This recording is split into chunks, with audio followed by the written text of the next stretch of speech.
मड़ई में बाबा मोर बियाह कइले कोठा में गावनवा कइले कोठा में गावनवा कइले हो हे ललना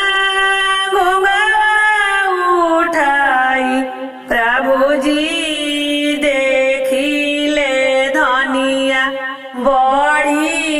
सुंदर बाड़ी धनिया बड़ी सुंदर बाड़ी जानी करिहाए रनिया आंगन घरवा जानी बरतन मलिहा हो ए रनिया जानी करिहा राम के रसोइया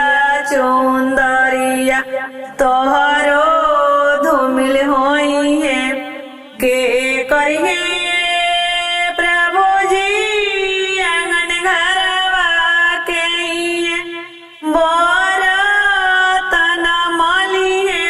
हो हे प्रभुजी के करिहे राम के रसोइया चुंदरिया हमरो बाची जाई है अम्मा करिहे रनिया आंगन घरवा दीदी बरतन मलिहे हो ए रनिया भाभी करिहे राम के रसोइया चुंदरिया तोहरो बाची जाई है हमारा रे प्रभुजी मरी जाई है दीदिया ससुरवा जाई है हो हे प्रभुजी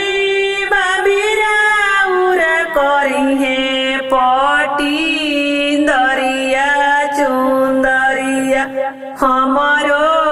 धूमिल होई है हम करबो